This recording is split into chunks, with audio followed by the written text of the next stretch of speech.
সাথে যদি আর 4-5 জন থাকে, ওদের কি কেউ আটকাবে? কেউ আটকাবে না। এটা হচ্ছে মন্ত্রীর সম্মান। আবার যদি সমাজের নিম্ন পর্যায়ের কেউ যায়, তাহলে মাথা গনে গনে ঢুকাবে, দেখি তোমার ইনভাইটেশন কার্ড আছে কিনা। তো আল্লাহ বলছে, আমার এই বান্দারা এত সম্মানিত যে এদের সাথে যারা আছে এদেরকে আমি বঞ্চিত করতে পারবো না। আল্লাহু আকবার। তাহলে এই জান্নাতের বাগান রেখে আপনি কিভাবে বাইরে ঘুরে বেড়াচ্ছেন, আর পিছনে দাঁড়িয়ে আছেন, আর গল্প গুজব বা কেনাকাটায় ব্যস্ত আছেন? এই যে কেনাকাটা, বাজার ঘাট, এগুলো হচ্ছে সব শয়তানের আড্ডা দেওয়ার জায়গা। তো আমরা তো পুরো সময়টা, পুরো জীবনটাই শয়তানের জায়গাগুলোতেই ঘুরে বেড়ালাম। আর এই একদিন এই সম্মেলন, এই ওয়াজ, এই বক্তব্য শুনতে এসে আজকেও যদি ফেরেশতাদের সঙ্গী হতে না পারি, আজকেও যদি শয়তান আমাদেরকে এই জান্নাতের বাগান থেকে বের করে নিয়ে গিয়ে ওই দোকানপাট, কেনাকাটা, গল্প গুজবে ব্যস্ত রাখতে পারে, তাহলে আর কোন দিন আমরা আল্লাহ সুবহানাহু ওয়া তাআলাকে স্মরণ করতে পারবো আর ফেরেশতাদের সঙ্গী হতে পারবো? আর কোন দিন? তাই সকলের প্রতি দত্ত আহ্বান যে আপনারা যে যেখানে আছেন, যতদূর পর্যন্ত মাইকের আওয়াজ যাচ্ছে, যারা এই প্রোগ্রামে উপস্থিত হওয়ার নিয়ত নিয়ে এখানে এসেছেন, তারা কেউ শয়তানের ধোকায় পা দিয়েন না, শয়তানের চেষ্টায় পা দিয়েন না। শয়তানের একটা বুদ্ধি বলি, মূলনীতি, শয়তান মানুষের মন বুঝে গেম খেলে, মানুষের মন বুঝে খেলা সাজায়। যেমন শয়তান যদি কাউকে দেখে যে খুব আল্লাহওয়ালা, পরহেজগার, ওকে দিয়ে আর গান শোনানো যাচ্ছে না, আর নামাজ মিস দেওয়া যাচ্ছে না, ওকে দিয়ে আর সুদ, জুয়া, ঘুষ, বেপর্দা, বেহায়াপনা এগুলো করানো যাচ্ছে না, তখন শয়তানকে কি করে জানেন? শয়তানকে বলে, ঠিক আছে, তুই যখন এতই ইবাদত করবি, চল তোকে দিয়ে বেদাত করাই। শয়তান মন বুঝে খেলা তৈরি করে। যেহেতু খুব আল্লাহওয়ালা, ওকে দিয়ে অন্য কোনো গুনাহ হচ্ছে না, তাহলে এখন ওকে বেদাতের রাস্তায় নিয়ে যাবে, এমন এমন ইবাদত ওর রাস্তায় ধরিয়ে দিবে, সেটা একসাথে হাত তুলে দোয়া হোক আর যত রকমের বেদাত আমাদের সমাজে প্রচলিত আছে, সব এই যুক্তিতে পার হয়ে যাবে। এটা কি খারাপ কাজ নাকি? এটাও তো ভালো কাজ, কিন্তু এটাই শয়তানের ষড়যন্ত্র। তো ঠিক শয়তান যদি কাউকে দেখে যে না, কিছু কিছু মানুষ আছে দেখবেন নারীর প্রতি তাদের কোনো নেশা নাই, তারা রাত দিন পরিশ্রম করতেছে টাকা উপার্জন করার জন্য, তো তার নেশার জায়গা হচ্ছে টাকা। ওকে তখন আর নারী দিয়ে প্রলোভন দেবে না, ওকে তখন প্রলোভন দেওয়া হবে টাকা দিয়ে। হালাল হারাম বাস বিচার করার দরকার নেই, যেখান থেকে টাকা পাওয়া যায় ইনকাম করো।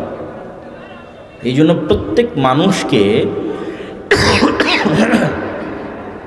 আত্মতুষ্টিতে ভোগার সুযোগ নাই, যে না আমি 5 ওয়াক্ত সালাত আদায় করি, আমাকে তো শয়তান কোনো দিক দিয়ে পথভ্রষ্ট করে। আপনাকে যেই দিক দিয়ে পথভ্রষ্ট করবে ওই দিকেও লেগে আছে, অতএব আপনি জানেন আপনার দুর্বলতা কোথায়।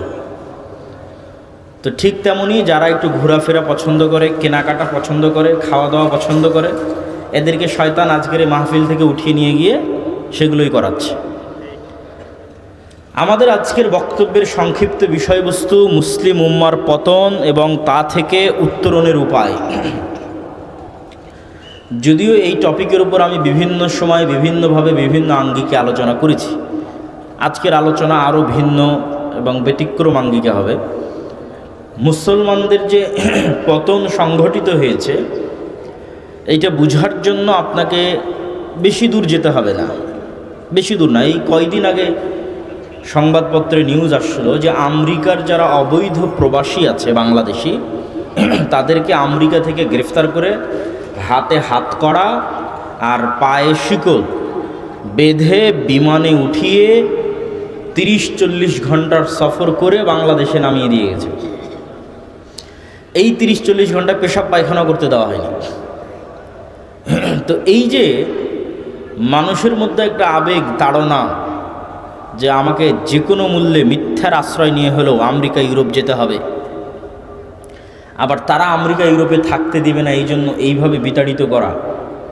অথবা দেখবেন দালালকে টাকা দিয়ে দুবাই হয়ে লিবিয়া গেছে, লিবিয়াতে সমুদ্র বন্দর আছে, ত্রিপলি, আরও বিভিন্ন বেনগাজি, এগুলো থেকে ছোট্ট ছোট্ট নৌকা যেগুলো বাতাস দিয়ে ফুলানো হয়, এই নৌকাগুলোতে চড়ে এরা ইউরোপ যাবে। এবং প্রতিনিয়ত সংবাদ আসে যে এই নৌকাগুলো ডুবে এতজন মারা গেছে। আবার এদেরকে দীর্ঘদিন লিবিয়াতে দালালেরা বন্দি করে রাখে, বাড়িতে কল দিয়ে আরও চাপ দেয়, আরও 10 লাখ না দিলে ছাড়বো না, আরও 20 লাখ না দিলে মেরে ফেলে দেবো।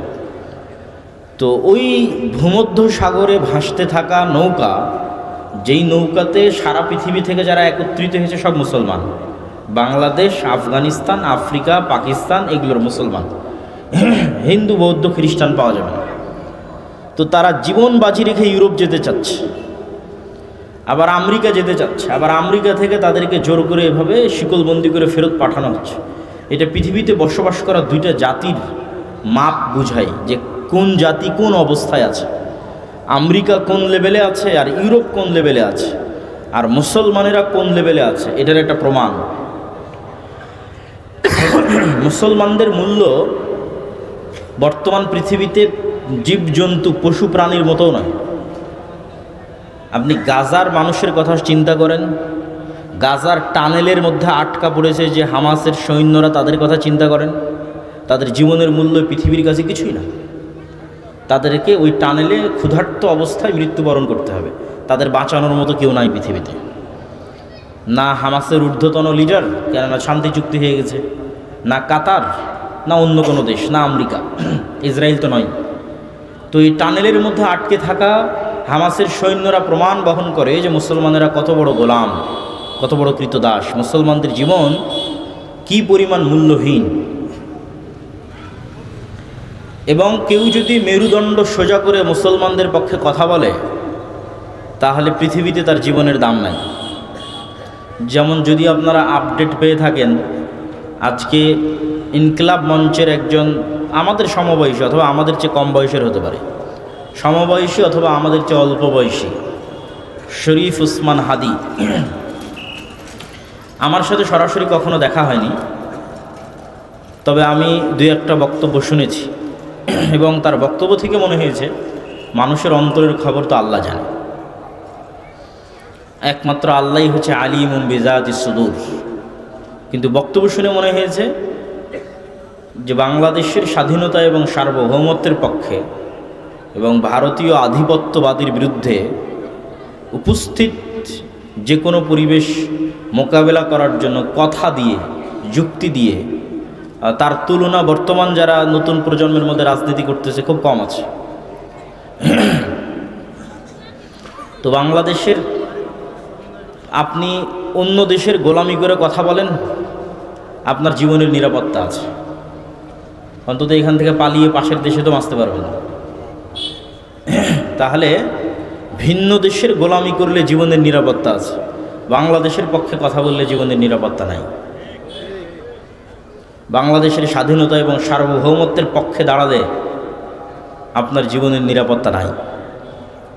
এটাই প্রমাণ করে যে বাংলাদেশের স্বাধীনতার মূল্য কী, আর বাংলাদেশের পক্ষে কথা বলার মূল্য কী, আর একটা মুসলমানের জীবনের মূল্য কী।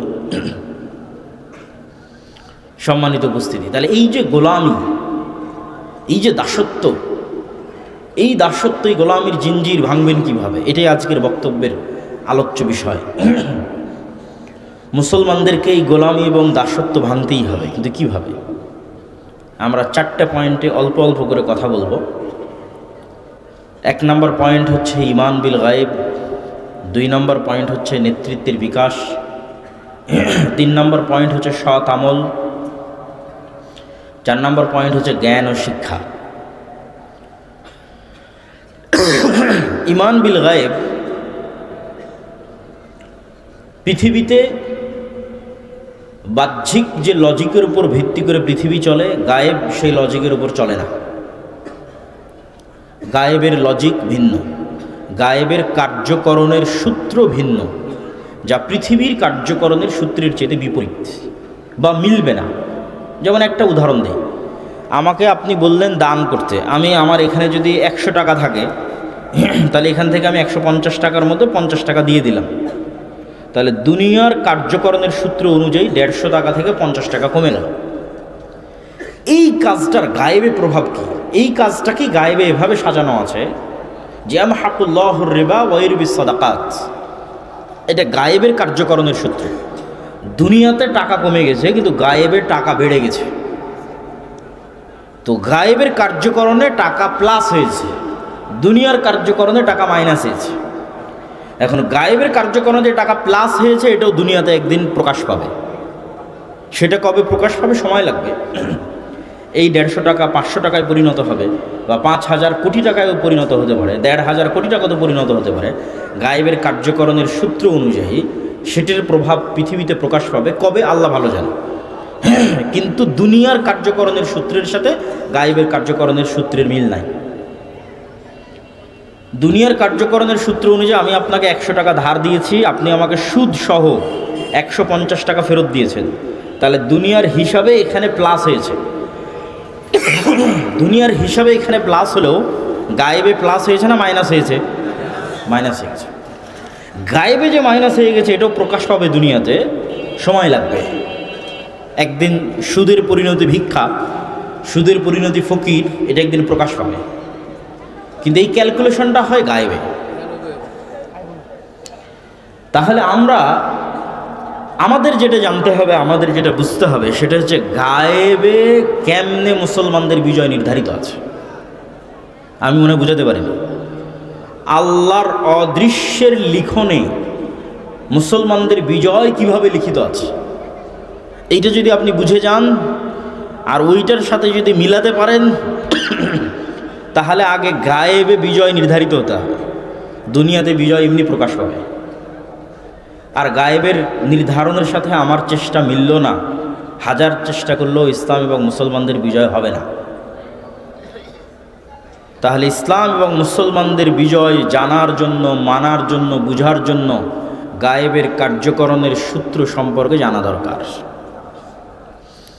তার 1 নাম্বার হচ্ছে ঈমান বিল গায়েব, গায়েবের উপর ইয়াকিন রাখা। আল্লাহর শক্তি, আল্লাহর অস্তিত্ব, ফেরেশতার শক্তি, ফেরেশতাদের অস্তিত্ব, পরকাল, জান্নাত, জাহান্নাম, এগুলোর উপর ইয়াকিন, শুধু বিশ্বাস নয়। আজকে আব্দুল্লাহ বিন আব্দুর রাজ্জাক এখানে এসেছে, বক্তব্য দিচ্ছে, এইটা যেই লেভেলের সত্য, এর চেয়ে বেশি সত্য যে এখানে ফেরেশতারা আছে। এইটা যেই দিন আপনি বিশ্বাস করতে পারবেন, সেই দিন আপনার গায়েবে ইয়াকিন এসে গেছে। এইটা বিশ্বাস করতে পারার আগ পর্যন্ত আপনার গায়েবে ইয়াকিন হয়নি। গায়েবে ইয়াকিন না হলে বিজয় হবে না। এটাই গায়েবের সূত্র। তাহলে গায়েবের উপর আপনার ইয়াকিন লাগবে। আপনার পিতা মাতা, ভাই বোন, আত্মীয় স্বজন, তাদের অস্তিত্ব যত সত্য, ফেরেশতার অস্তিত্ব তার চেয়ে বেশি সত্য। গায়েবের উপর ইয়াকিন ছাড়া বিজয় সম্ভব নয়। তার 2-1টা উদাহরণ দেখেন। মুসা আলাইহিস সালাতু ওয়াস সালামকে যেদিন আল্লাহ বললেন, ইজহাব ইলা ফিরআউন ইন্নাহু তাগা, যাও ফেরাউনের কাছে, ফেরাউন অহংকার করেছে, দাওয়াত দাও। ওই দিন এই নরসিংদী, শিলমান্দি, বাগহাটার একটা সাধারণ মানুষ আজকের আমেরিকার প্রেসিডেন্ট ডোনাল্ড ট্রাম্পের তুলনায় যা দুর্বল হবে, ওই দিন মুসা আলাইহিস সালাম ফেরাউনের তুলনায় তার চেয়ে কয়েক হাজার গুণ বেশি দুর্বল। যেদিন মুসা আলাইহিস সালামকে এটা বলা হচ্ছে। আজকে শিলমান্দি, নরসিংদীর একটা মানুষকে যদি আমি বলি, সাধারণ কৃষককে যদি বলি, তোমাকে দায়িত্ব দেওয়া হলো, যাও আমেরিকার প্রেসিডেন্ট ডোনাল্ড ট্রাম্পের কাছে গিয়ে দাওয়াতি কাজ করো, তো এই মানুষটা যেই লেভেলের দুর্বল, মুসা আলাইহিস সালাম আজ থেকে 5000 বছর আগে তার চেয়ে বেশি দুর্বল। কেন? মুসা আলাইহিস সালামের তখন ফেরাউনের আদালতে ফাঁসির আদেশে আছে, উনি মৃত্যুদণ্ডপ্রাপ্ত আসামি। তাহলে মিলান যে শিলমান্দি, নরসিংদীর এই লোকটা আমেরিকার আদালতে মৃত্যুদণ্ডপ্রাপ্ত আসামি, যখন তাকে বলা হচ্ছে তুমি আমেরিকা যাও। 2 নাম্বার, যখন মুসা আলাইহিস সালামকে বলা হচ্ছে তুমি ফেরাউনের কাছে যাও, তখন উনি পলাতক। মানে নরসিংদীর এই লোকটা তার নিজের জেলায় নাই, পালিয়ে হয় দিল্লিতে আছে, না হয় করাচিতে আছে, না হয় অন্য কোনো শহরে আছে। যেখানে পলাতক অবস্থায় আছে ওখানে বলা হচ্ছে কোন দেশে যেতে, যেই দেশে তার মৃত্যুদণ্ড আদেশে আছে। পয়েন্ট নাম্বার 4, এই যে নরসিংদীর লোকটা পালিয়ে যেখানে আছে, ওখানে কোন অবস্থায় আছে? অনেকেই তো দুবাইয়ে কোটি টাকার মালিক অবস্থায় পলাতক হয়ে আছে, কানাডা, আমেরিকা, লন্ডনে কোটি টাকার মালিক হয়ে পলাতক অবস্থায় আছে। কিন্তু নরসিংদীর এই লোকটা যেখানে পালিয়ে আছে, সেখানেও মানুষের বাড়ির কাজের লোক অবস্থায় আছে। মুসা আলাইহিস সালাম যেখানে পালিয়ে আছেন, সেখানে উনি মানুষের বাড়ির কাজের লোক 10 বছর থেকে। তাহলে আশা করি বুঝতে পেরেছেন যে মুসা আলাইহিস সালামকে যেই দিন বলা হচ্ছে ফেরাউনের কাছে যেতে, ওই দিন মুসা আলাইহিস সালাম কেন দুর্বল। শেষ পয়েন্ট, নরসিংদী শিল মন্দিরে এই মানুষের নিজের আত্মীয় স্বজন আছে, বাড়িঘর আছে, ভাই বোন আছে। মুসা আলাইহিস সালাতু ওয়াস সালামের মাও পরিচয় দিতে পারেনি যে এটা আমার ছেলে। মুসা আলাইহিস সালাম এমন গোলাম কওমের সদস্য, এমন গোলাম জাতির সদস্য। সম্মানিত উপস্থিতি, তাহলে মুসা আলাইহিস সালামের পক্ষে দুনিয়ার কার্যকরণের সূত্র অনুযায়ী ফেরাউনের বিরুদ্ধে বিজয় অর্জন পৃথিবীর সপ্তাশ্চর্যের একটা, অসম্ভব। এখানে বিজয় অর্জনের দুনিয়াবি কোনো সম্ভাবনা নাই, বহু পরের কথা। মুসা আলাইহিস সালাম ফেরাউনের সামনে গিয়ে দাঁড়াতেই পারবে না, বিজয় বহুদূরের কথা। তবে হ্যাঁ, একটা রাস্তা আছে, যেই রাস্তা দিয়ে মুসা আলাইহিস সালাম ফেরাউনের সামনে গিয়ে দাঁড়াতে পারবে। সেটা হচ্ছে মুসা আলাইহিস সালামকে গায়েব দেখিয়ে দিতে হবে। আল্লাহ পৃথিবীর প্রায় সব নবীকে কম বেশি গায়েব দেখিয়েছে, কম বেশি। যেমন আমাদের নবী মুহাম্মদ সাল্লাল্লাহু আলাইহি ওয়াসাল্লাম মেরাজের সফরে উনি জান্নাত, জাহান্নাম, আসমান, নবী, রাসূল, জিবরাইল, আল্লাহ সবার সাথে কথা বলেছেন, দেখে এসেছেন। তাহলে ওনার জন্য গায়েবকে কি করে দেওয়া হয়েছে? উন্মুক্ত করে দেওয়া হয়েছে। যেটার উপর আমাদের ঈমান আনতে বলা হচ্ছে, ওটা ওনাকে চোখে দেখানো হয়েছে। ঠিক ঈসা আলাইহিস সালাতু ওয়াস সালামের ক্ষেত্রে আল্লাহ কি করেছে? মৃতকে জীবিত করা, এটা গায়েব। আপনারা কখনো দেখেছেন মৃতকে জীবিত হতে? এইদিকে তাকান, মৃতকে জীবিত হতে দেখেছেন? তাহলে মৃতকে জীবিত করা গায়েব না গায়েব নয়? গায়েব। এটাই তো পরকাল, এটাই তো কিয়ামত, এটা গায়েব। তো ঈসা আলাইহিস সালাতু ওয়াস সালামকে আল্লাহ এমন মোজেজা দিল যে যে কোনো মৃত ব্যক্তির গায়ে হাত দিয়ে ঈসা আলাইহিস সালাম যদি বলে বিসমিল্লাহ বিইজনিল্লাহ, তাহলে মৃত ব্যক্তি জীবিত হয়ে যায়। তাহলে কত বড় গায়েব ঈসা আলাইহিস সালাম দেখেছে। যেখানে আমরা বিশ্বাস করছি মৃত মানুষ জীবিত হবে, ওখানে ঈসা আলাইহিস সালামের হাত দিয়ে মৃত মানুষ জীবিত হয়ে যাচ্ছে। তাহলে নবীদের আল্লাহর উপর ইয়াকিন, গায়েবে ইয়াকিন তৈরি করার রাস্তা হচ্ছে গায়েব দেখাতে হবে। তো এবার মুসা আলাইহিস সালাতু ওয়াস সালামকে আল্লাহ গায়েব দেখাবে, যাতে ফেরাউনের কাছে গিয়ে দাওয়াত দিতে পারে। তো মুসা আলাইহিস সালাতু ওয়াস সালামের হাতে লাঠি আছে। আল্লাহ বলছেন, মুসা কি? তো লাঠি। কি করো? গর্ত পার হই, গাছ থেকে পাতা পারি। আল্লাহ চাইলে বলতে পারতেন, মুসা এই যে জান্নাত থেকে স্পেশাল লাঠি দিলাম, আসমান থেকে নিয়ে আসা স্পেশাল লাঠি দিলাম, এটা সাপ হবে না। স্পেশাল লাঠি তো সাপ হতেই পারে, আল্লাহর ক্ষমতা দেখাতে হবে। সেটা কি যে লাঠি তুমি ব্যবহার করছো 10 বছর থেকে 15 বছর থেকে, ওই লাঠি এখন তোমার চোখের সামনে সাপ হবে। যতবার ছাড়বা ততবার সাপ হবে, ধরবা আবার লাঠি হয়ে যাবে। তাহলে এই জিনিস দেখার পর মুসা আলাইহিস সালামের আন্দাজা হয়ে গেছে যে আমরা স্বচক্ষে যা দেখি এগুলো কিছুই না, এর বাইরে আল্লাহ সুবহানাহু ওয়া তাআলার ক্ষমতা, শক্তি, এটা হলো আসল। এবার মুসা আলাইহিস সালাম এতক্ষণ মনে করতে পারে ফেরাউন এত শক্তিধর, পালাতে হবে, পালিয়ে গেছে।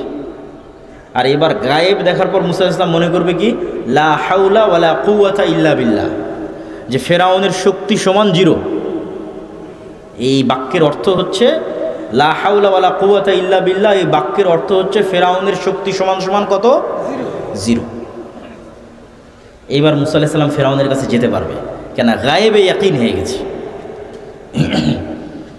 মুসলমানদের আজকে সেই গায়েবের উপর ইয়াকিন নাই।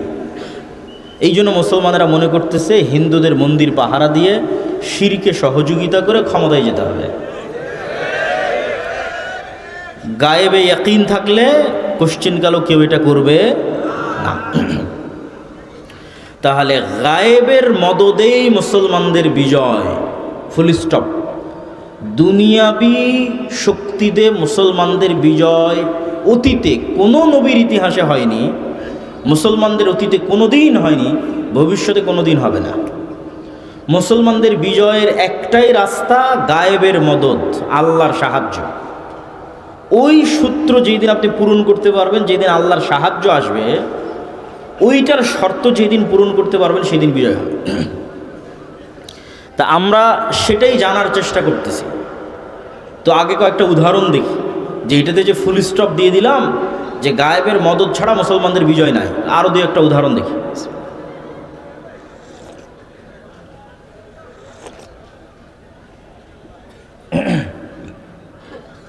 মুসা আলাইহিস সালামের পরে নবী হলো ইউশা বিন নুন। মুসা আলাইহিস সালামের জীবদ্দশাতেই মুসা আলাইহিস সালামকে আল্লাহ আদেশ দিল জেরুজালেম বিজয়ের জন্য যুদ্ধ করতে হবে। তো বানু ইসরায়েলরা কি বললো, ইজহাব আনতা ওয়া রাব্বুকা ফাকাতিলা, আপনি আর আপনার আল্লাহ গিয়ে যুদ্ধ করেন, আমরা পারবো না। কেন পারবে না সেটাও বলে দিয়েছে, যে জেরুজালেমে এখন যারা আছে আমালেকা গোত্রের লোক, এদের এক একজনের বডি 40 তলা 50 তলার সমান। এত শক্তিশালী বিশাল দেহী মানুষের সাথে আমরা যুদ্ধ করতে পারবো না। তাহলে তারা চিন্তা করেছে দুনিয়ার কার্যকরণের সূত্র অনুযায়ী, এইটা চিন্তা করেনি যে আল্লাহ আদেশ দিয়েছে করতে হবে, এটা চিন্তা করেনি, চিন্তা করেছে দুনিয়ার কার্যকরণের সূত্র দিয়ে। শুধু দুইজন বলল যাদের ঈমান বিল গায়বে ইয়াকিন ছিল, যে দুইজনের ঈমান বিল গায়বে ইয়াকিন ছিল সেই দুইজন বলল যে আমরা যুদ্ধে যাব। তো যাই হোক, আল্লাহ 40 বছরের শাস্তি অবতীর্ণ করলেন। 40 বছরের শাস্তি সে মধ্যেই মুসা আলাইহিস সালাম মারা গেল। ইউশা বিন নুন আল্লাহর নবী হলো। তোমরা যারা ড্রোন চালাচ্ছ এটা আর চালায় না, মানুষজনকে ডিস্টার্ব দিচ্ছে। মানুষজন বক্তব্য না শুনে শুধু ওই ড্রোনের দিকে দেখতেছে। তো তোমার ড্রোন শট তো একবার নেওয়া হয়ে গেছে, আর নিয়ে কী করবা? ড্রোনটা রেখে দাও। তো ইউশা বিন নুন 40 বছরের গজবের পর, আযাবের পর বানু ইসরায়েলকে বলল যে আমরা যে ভুল করেছিলাম যুদ্ধ না করে, চলো যুদ্ধ করতে হবে। বানু ইসরায়েল যুদ্ধে অবতীর্ণ হয়ে গেল। শুক্রবারের দিন বিকেলবেলা যুদ্ধে জয় জয় ভাব, কিন্তু জিততে আরও সময় লাগবে। আর সূর্য ডুবে গেলে মুসা আলাইহিস সালামের দিন অনুযায়ী যুদ্ধ বন্ধ করতে হবে, শরীয়ত অনুযায়ী। তখন ইউশা বিন নুন আল্লাহর কাছে দোয়া করলেন যে আল্লাহ আপনি আজকে যুদ্ধ জয়ের জন্য সূর্যকে থামিয়ে দেন। তো ইউশা বিন নুনের গায়েবের জ্ঞান কত মজবুত, গায়েবের ওপর ইয়াকিন কত মজবুত। কেমনে একটা মানুষ চিন্তা করতে পারে সূর্যকে থামাতে হবে? এটাকে একটা মানুষ এত ইজি কেমনে মনে করতে পারে? আমাকে বুঝান। একটা মানুষের ব্রেনে এটা কেমনে কাজ করতে পারে যে আজকের যুদ্ধে জিততে হলে সূর্যকে থামাতে হবে? এটা তো অসম্ভব। তাহলে এবার আপনি বুঝেন যে ইউশা বিন নুনের গায়েবের উপর ইয়াকিন কোন পর্যায়ে ছিল, গায়েবের উপর ইয়াকিন কোন লেভেলে থাকলে ইউশা বিন নুন বলতে পারে যে আল্লাহ আপনি সূর্য থামিয়ে দেন। ওই লেভেলের ইয়াকিনটা আমরা অর্জন করতে পারিনি, ওই লেভেলের ইয়াকিনের ধারে কাছে আমরা যেতে পারিনি। আল্লাহ সহিহ বুখারীর রেওয়ায়েত অনুযায়ী আল্লাহ সূর্যকে থামিয়ে দিলেন এবং ইউশা বিন নুন জেরুজালেম বিজয় করল। তাহলে ইউশা বিন নুন দুনিয়ার কার্যকরণের সূত্র অনুযায়ী বিজয়ী হলো না গায়েবের মদদে? মুসা আলাইহিস সালাম ফেরাউনকে পরাজিত করলো দুনিয়ার কার্যকরণের সূত্রে না গায়েবের মদদে? এবার দাউদ আলাইহিস সালাম, তলুত এবং জালুতের যুদ্ধ, সবগুলো কোরআন থেকে বলতেছে। এই ইউশা বিন নুনের জেরুজালেম বিজয়ের 200-300 বছর পর আবারও বানু ইসরায়েলরা জেরুজালেম থেকে বিতাড়িত হয়ে গেছিল। এরা খুব মোনাফেক জাতি ছিল, এদের কথা 2 নম্বরে বলব, 2 নম্বর পয়েন্টে বলব। তো এরা নবীকে গিয়ে বলতেছে যে আমাদের একজন নেতা দেন, আমরা যুদ্ধ করব। নেতা দেওয়া হলো, যুদ্ধের জন্য পরীক্ষা দেওয়া হলো যে একটা নদী পার হতে হবে, নদীর পানি পান করা যাবে না। তো শুধু 300 জন মানুষ, 300-র কম বেশি মানুষ নদী থেকে পানি পান না করে নদী সাঁতরে পার হয়ে গেছে। এই 300 মানুষ নদী সাঁতরে পার হওয়ার পর দেখে যে জালুতের বাদশাহ জুলিয়েটের লক্ষ লক্ষ বাহিনী, হাজার হাজার বাহিনী। কোথায় হাজার হাজার বাহিনী, কোথায় 300 জন।